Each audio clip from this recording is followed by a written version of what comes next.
our major main speaker today. He's an associate professor of marketing and an academic director of the NUS Executive MBA program and co-director for Stanford NUS International Management Program, a former vice dean. He obtained his BBA degree, first class honor at the National University of Singapore, and his PhD in marketing in the University of Southern California in Los Angeles. He is part of executive development training and development program of 110 companies globally, including J&J, GE, Gucci, McDonald's, and so on. Co-authored 2 books. Ladies and gentlemen, the Associate Professor for Marketing of the National University of Singapore, my favorite Singaporean. Please welcome Dr. Prem Shamdasani. We call him Dr. Love. Please take it away, Dr. Love. Thank you, Carl, for your generous introduction. My name is Prem, but I'm most affectionately known as Dr. Love because Prem in Indian means love.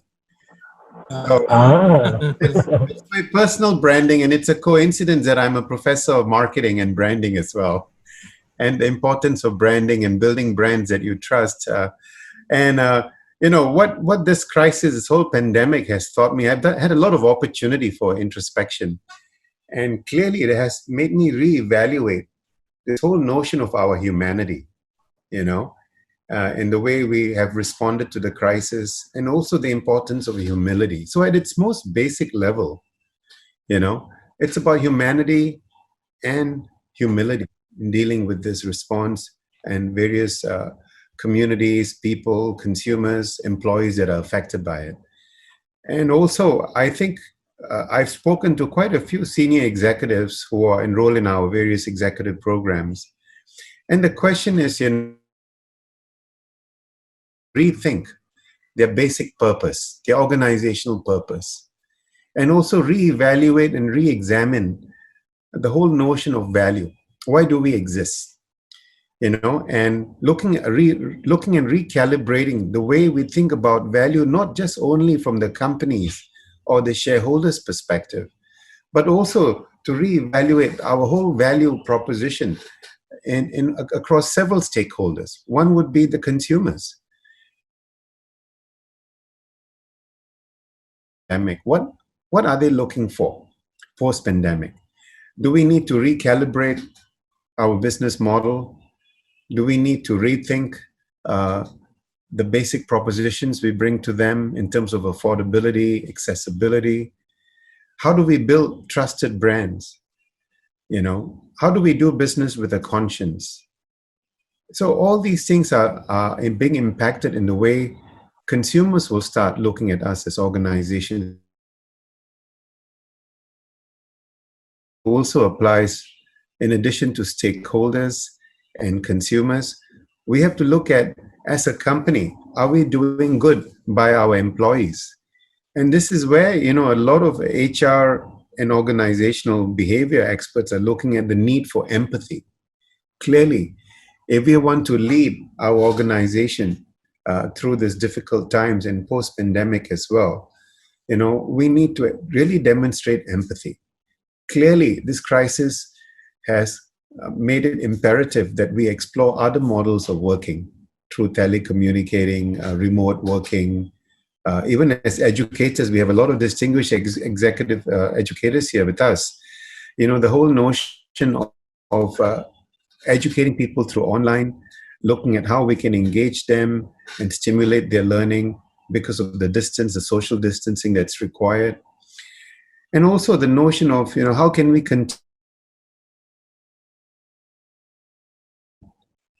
And we also help the communities in which we operate. So in a nutshell, you know, the pandemic has given us a good opportunity for deep introspection as organizational leaders, as educators, yeah, in terms of, hey, you know, how do we lead our organizations with a better sense of purpose? How do we create meaning in the lives of all our stakeholders? So there's definitely, in my opinion, the pursuit of profits and growth in the traditional sense, looking at shareholder value, but also to look at how do we deliver value to the other important stakeholders, our employees, our workers, our customers, of course, the communities in which we do business, and in a way where we do business where we respect the environment and we do not harm the environment, and to ensure that we can develop sustainable businesses.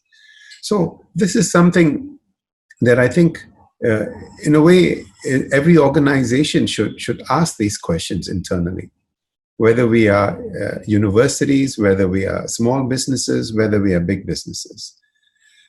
And this is where I just want to pause for a while, because clearly we exist because we can deliver value. We can create, communicate, and deliver value to our various stakeholders. And are we still relevant post-pandemic? Or have things changed? Have people's psychology changed? Have people's behavior changed? Have people's expectations of us changed? Whether as educators, have students changed in terms of what they expect, in terms of their learning experiences, in terms of engagement? How do we deal with the lack of face-to-face interaction? How do we inspire,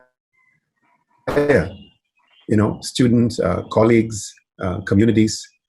And, in this doom and gloom scenario, I mean, we talk to different economists, the predictions are a little bit pessimistic in the sense that nobody knows.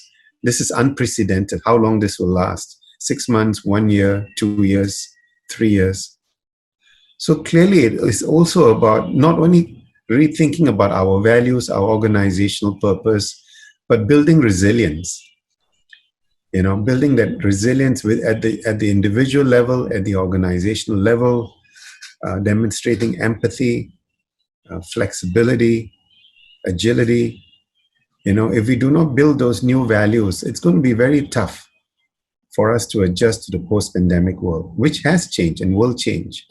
In fact, there was a recent report in Forbes where we know in the early 90s and early 2000s, we talked about the sharing economy and the new business models that came about, like the Ubers, the Airbnb, yeah, and now they talked about the isolation economy, in the sense that the pandemic has created a paranoia of sorts among individuals in terms of the social contact and whatnot. So will customers and individuals and even students be comfortable in what they call the isolation economy? Now that we have education, we have products delivered to us, education streamed to us, we are socializing and networking on social media. We're becoming more comfortable doing things in the comfort of our homes. So will there be a rebalancing in terms of the socialized aspect of the way we've been engaging different stakeholders? So these are questions people are asking. Will we change? And will it be a permanent change into a new equilibrium where we need to manage both online and offline interactions and requirements of our jobs? So a lot of people are asking these questions, but in a way, the pandemic has made us realize, how fragile we are, as human beings, as communities, societies, as organizations as well. And this is where humility comes in, and we have a lot of thought leaders here. And I think it all boils down to good leadership that will drive this forward in terms of managing the challenges we face. And it's not going to go away. If it's not this pandemic, there'll be some other future pandemics and other challenges we will have to face. So clearly building resilience in the DNA of our organizations, in the DNA of our brands, will be very key moving forward. I just wanted to share these high-level perspectives with all my learned colleagues and friends. And I will pause here to see if there's any open joined us. Yeah. Thank you for giving me this few minutes to share my perspective. Yeah. Yeah. Dr. Love, how is Singapore, if I may ask you some questions, how is Singapore shifting to respond to this pandemic? Of course, you're not, you had the second wave, right? How is it second wave of the coming of the virus? How is it affecting business, and how is business responding to it, Dr. Love? I think businesses have suffered because of the so-called lockdown. It's not a very strict lockdown. We are still given opportunity to go out to get groceries, medicines, and we are asked to observe social distancing. One thing good about Singapore, and I'm proud to be a Singaporean. I'm 60 now. I just turned 60, and I've seen the remarkable transformation of Singapore, the journey from third world to first world in a matter of 30 years. And this I attribute to good visionary leadership, yeah, which driven by pragmatism, transparency, no nonsense in terms of corruption, meritocracy. But our government has had to grapple. And one thing good about Singapore is that we have built our reserves over the years during the good times. So our government is really very proactive in so-called handing out benefits and support to the broader citizens, to organizations, getting that entire economic ecosystem, the banks, the healthcare institutions, the educational institutions, to come together to support the population, the citizens in this very tough time. So it's a comprehensive approach. The second wave is unfortunate, given that Singapore is quite reliant on foreign workers in the construction sector, in the healthcare sector. So we are managing that quite well, with care and with concern, because foreign workers have been instrumental in contributing to the development of Singapore. We recognize their contributions. And so our government has been very, very supportive and empathetic towards their cause, because they live in dormitories and they're much more susceptible to the COVID problem because of the lack of social distancing. So the second wave is largely due to returning Singaporeans. The numbers look large, but I think our healthcare system is not stretched too much. We are managing that. A lot of testing is done, contact tracing is done, and our government is very transparent. And whenever there is a situation, the government comes forward and forewarns the citizenry that, hey, we need to do this. We need to be more careful. And, we always joke that one common joke about Singapore is that it's a fine city. So we tend to fine people just to get compliance. And most recently, our government, because some people are taking the social distancing regulations quite lightly, we have started to fine people who do not wear masks, because masks are now mandatory as soon as you go out of your home. Keeping social distance in some public places, it's mandatory. So increasing surveillance, and reminding people, to comply. So one thing good about Singapore is that the compliance level is very high compared to other countries. And we value what our government is advising us, encouraging us, and warning us. So good leadership, good governance, is key. And having the trust and the confidence of Singapore citizens in terms of why the government is doing what it's doing, how it will benefit us, what sort of pain we have to tolerate in the short run, leading by example. These are things I've observed among our leadership in Singapore that has enabled this high level of compliance and helped to mitigate the spread of COVID. And how is the business responding in the now, Dr. Love? Yeah. At the very moment, how is business responding? Businesses all have been badly affected, of course, in the hospitality, the tourism. Universities and schools are shut for at least 5 to 6 weeks. So a lot of businesses have been disrupted naturally. But we are trying to look at other ways. Schools have now resorted to online learning, obviously. Workers are now more flexible in trusting their colleagues to work remotely from their homes. This has been a big adjustment because in many Asian companies, we are largely used to working, in a more face-to-face context in our companies. So adjusting to the need to have remote learning, telecommuting is a big change, a big adjustment on the part of many organizations, whether they are government organizations or private organizations. And thanks to a well-developed infrastructure, both digital and physical, people are able to deliver value, to work from their homes. And this has been enabled many organizations to at least continue to sustain their operations. So these things are very important. But at the organizational level, the question is, will this be the new normal? Will organizations start to rethink the benefits of remote working or telecommuting? And this is a big change for everyone. Even for us as educators, where we find the importance of socialization in a university, in a campus context. Our whole engagement of students have always been in the class, through immersive learning, experiential learning. And that model has to be adjusted if the pandemic continues to pose a challenge moving forward. We have to come up with blended learning approaches where we continue to maintain high level of engagement, leveraging on technology, gamification, and other digital tools to ensure high level of commitment to learning. Yes.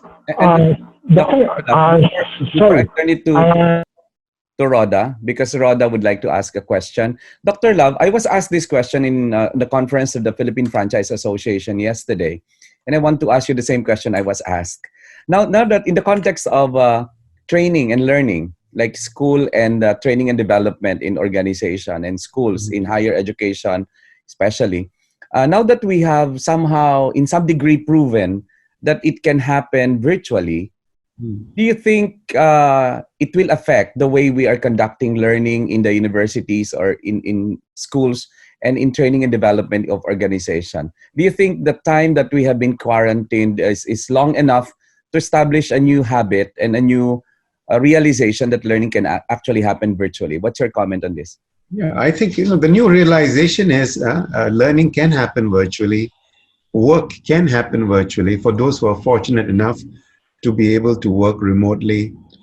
But the real problem in many emerging countries is the poor bandwidth and the poor digital infrastructure. So if that improves, then the new realization and the new habit is, hey, maybe we can do some things virtually as well. And if you look at the broader social impact, doing things virtually has benefits to society, has benefits to the environment as well. You look at, in the matter of 3 or 4 weeks, the pollution levels globally have come down. We are able to see the sky, breathe easier, there's less traffic. 95% of flights have shut down. So there are benefits. So I think, like you said, educational institutions and every organizations have to realize the value of getting things done virtually. And maybe, recalibrating the so-called portfolio of work or learning, things that can be migrated virtually, we should do it. We should start to explore that. And things that need to be done face-to-face in terms of engagement and to enhance experiential learning can be also accommodated. So I think the way forward is that new habits will come. People will be more comfortable with the new status quo of so-called a blended model. Human beings being social would never give up the face-to-face environment, which us universities, campuses provide through classroom interaction, networking, hands-on exercises. So being human, we want that social element. And I think universities will continue to play a part in providing that social environment in which learning takes place. Yeah, but the new reality is that it also makes practical sense that we also embrace virtual learning and wherever it's possible, wherever it fits in. So a blended approach is the way moving forward. And if things become really bad, we need to continue to leverage on virtual learning and platforms, because that will be least disruptive. While situations improve, that's the only way we can connect, we can engage, we can learn, and we can work. Yeah. So new habits will be formed, and people will be more comfortable with this. Yeah, long enough for new habits to form, indeed. Rhoda, you have some questions for Dr. Love. Dr. Love, I'm really thankful that we can bring you on this virtual space. And I'm really glad that you accepted this invitation. For the information of everyone, this is Dr. Love's birthday gift to me. Yes, Rhoda, please, your question. Hi. Yeah. Thank you, Carl. Good morning, Dr. Love. I'm so happy to hear that you said no. These crises are actually, or problems are opportunities. And you mentioned about humanity, and this pandemic is about humanity and humility. You also mentioned about organizational purpose, that we should go back to our organizational purpose. We need to reevaluate our value proposition, recalibrate business model, conscience. We even mentioned about revisiting values. Are we doing good with our employees? Now, as entrepreneurs and leaders, we take that big responsibility and accountability to take good care of our employees. We don't only think of the company's cash flow, so we could pay operations cost of our operations, especially our employees' salaries. Now, we also need to think of their. In other words, as leaders and business owners, our priority is the well-being of our employees. Now, mental health should be given an importance of high importance. Dr. Love, can you suggest any approach employers should use to promote positive mindset with our employees? Yeah. I think this is where, empathy becomes important. If employers demonstrate empathy as the starting point. See, for example, I know it's not easy to work from home, especially when you're parents with children. There are a lot of distractions.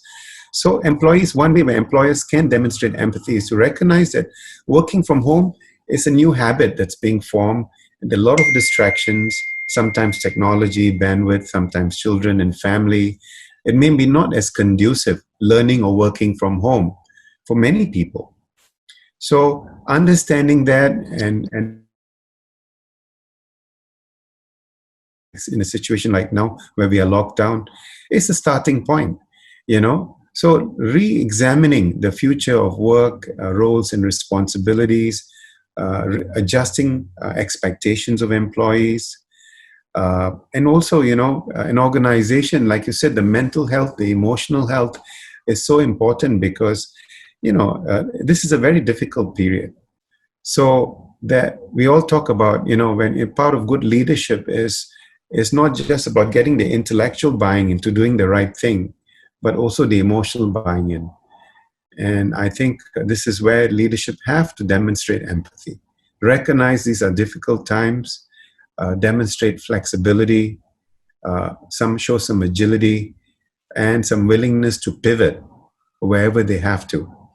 Whether it's looking at payrolls, health benefits, offering more telecommuting opportunities or remote working responsibilities. This is all part of the organizations demonstrating empathy in this very difficult situation. Without empathy, we won't see all these positive changes happening, and you'll start to lose the trust, and the respect of your employees. All right. I happen Thank you for that. I happen to define empathy in one of my subjects that I teach. It's differentiated from sympathy because empathy and sympathy both will put yourself in the shoes of another, but empathy will maintain objectivity. That's something I want to share with everyone. So you feel the shoes of being in the shoes of another, but you never lose the objectivity. I think the key word here is objectivity, because as Filipinos, and as Asian, we're very sympathetic and empathetic at that. It's already a given. But I think if we put that element of objectivity in what we feel for someone else, it makes a difference. Okay, Noel, I will give you the privilege to ask the question because I can see you raising your hand. Go ahead, Noel. Yes, you're unmuted now. Go ahead, Noel. Wait. Yeah, I think he's muted. Yeah. Okay. All right. Okay. Dr. Prem, you mentioned about rethinking the business model. In the past, a lot of companies have actually copied a successful business model, and in the case of the pandemic situation right now, sooner new business models will will eventually come up. But this could lead to destructive competition. What strategy would you suggest in order for us so as to be able to sustain our business? In Yeah. spite of the competition, yeah. Yeah, I think clearly if we all focus on the notion of what our customers value, yeah. Like recently, I was surprised when China reopened in some of the big cities, and luxury brands like Hermes reported multi-million-dollar sales in a day in one store. So there was a pent-up demand for luxury products in a country like China that has been badly hit. So a good starting point always to understand our customer journey. What are the things that they look for when they buy our products, consume our services, embrace our solutions. So having conversations, for example, this pandemic has created a lot of economic strain and has impacted on the wallets of consumers as well. So clearly, there will always be people who demand luxuries, but I think the shift that would be required would be, can we come up in the interim with this whole notion of affordable luxury instead of luxury in its traditional sense? People still want luxury, people still want pampering, people still want conspicuous consumption, but they want it in a more affordable way. So this is where flexibility and agility is required in a business model, but it always starts with the consumer, understanding the consumer across our different segments that we cater to. So there's no running away from that. We can only do business if our customers trust our brand and perceive us as consistently delivering value in a competitive way through competitive, affordable pricing. And that has been the fundamental cornerstone of being a customer-centric organization.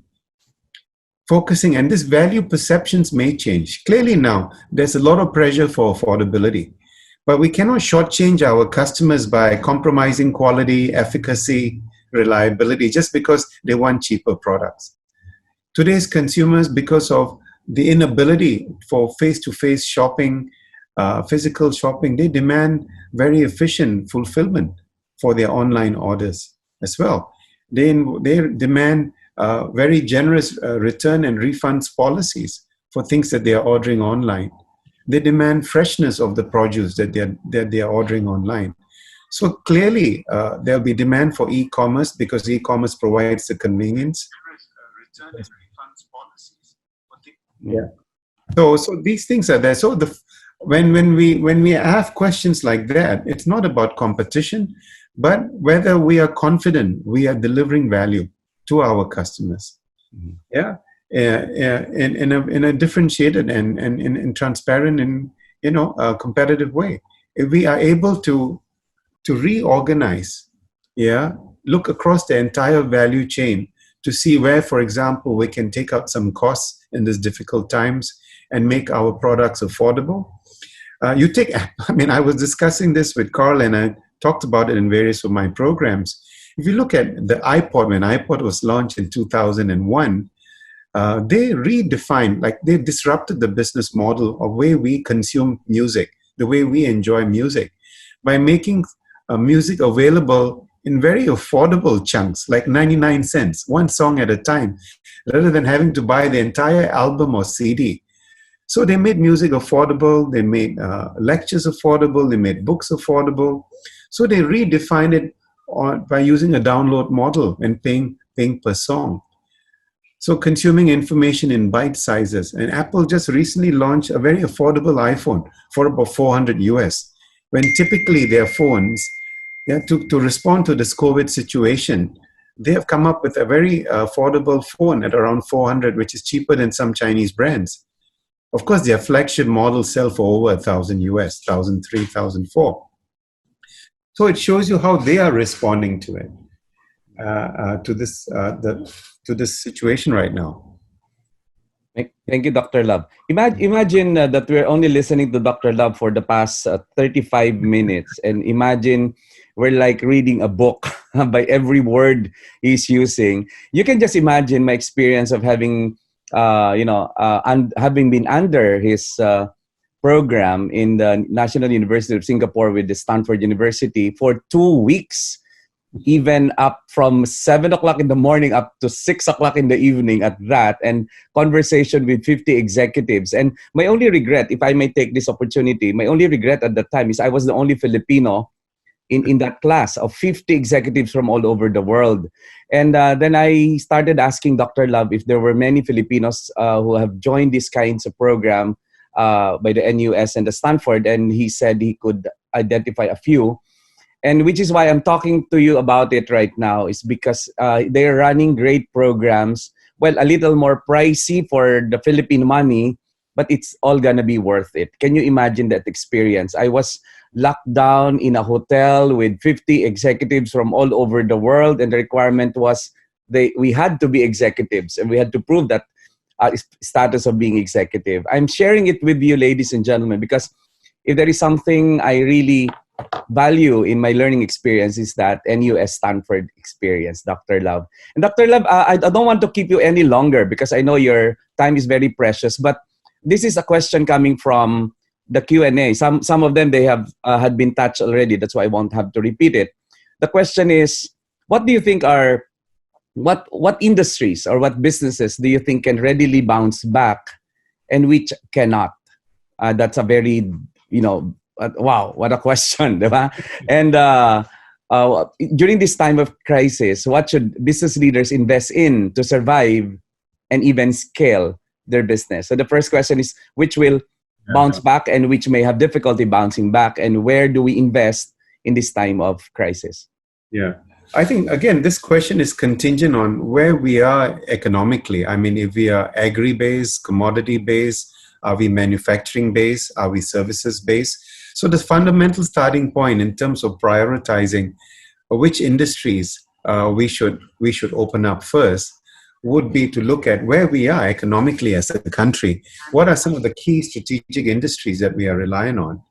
And then based on that, we also need to see in which organizations or companies where we can impose or practice social distancing to mitigate the risk of the COVID spread once we resume our operations. So the second thing is, which businesses are amenable to new rules of operations where we respect social distancing. So for example, clearly big events, F&B, entertainment, these are industries which would be given the least priority because it involves large groups coming together and where the risk of the virus spread is much higher.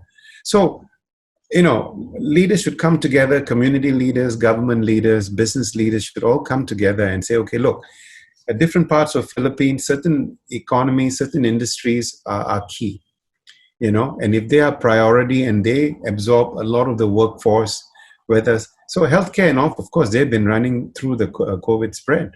But for example, education, it's key, it's vital to keep our institutions going and to get our students graduating and getting them onto meaningful jobs. So prioritization comes from an audit of our economic environment, our hope, whether it's regional or federal. The second part is, if this is going to be a transition, if the virus is not going to go away and it's going to mutate and new forms will come in and again disrupt our businesses, then we need to see which businesses can come on stream and resume operations where they have a clear plan to mitigate the risk of infection. So certain businesses are much more amenable to that kind of adjustment. So we need to redesign the workplace, rethink our operations, maybe work at half a capacity, maybe have half of the team working in the company and half of them working from home, have business continuity plans in place to ensure that, we mitigate the risk of things getting worse. So clearly it's all about prioritizing in terms of the industry, but of course, in economies where, agriculture is key to creating employment and to generating and contributing to the GDP, then we need to restart, that whole agriculture sector, incentivizing them and helping them, to rebuild their businesses. So it all depends on how we plan. Singapore is largely a knowledge services and a knowledge-based economy.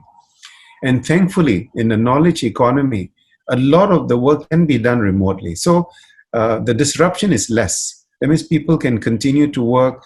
We as researchers, educators can continue to work, from our homes or from safe places without, contributing to the risk of the virus spread. So in knowledge workers, tech workers can work remotely. So we have distributed teams which are in safe zones working, and business can continue. Manufacturing, certain manufacturings which are very labor intensive, they are very prone to the COVID situation as well. So can we rethink the way we assemble our factory lines, for example, to minimize the risk of the virus spread? So each industry, each businesses has to think its way of doing it. Maybe we need to automate. If we are manufacturing intensive, we need to automate some aspects of the line which are very labor intensive, where workers come together in close proximity and they are under higher threat, higher risk of being infected. So every industry, whether it's manufacturing, services, technology, education, has to find ways, because this problem is not going to go away very, very soon. I think it's going to linger, and it's going to force us to rethink, and the way we redesign the workplace, the way we design our factories, and the way we engage at work and outside work as well. Yeah. When do you expect these things to normalize, Dr. Love? Have you made some forecasts as to how long this will take us? I've seen one saying that it's going to normalize at the fourth quarter of 2022. Yeah. What's your read? I think it's better to be conservative, and I agree that it will take about at least 1.5 to 2 years to normalize. Yeah. And is this the worst crisis we have ever seen as in our recent history, at the very least? Yeah, it is unprecedented. That's why everyone's learning how to deal with it.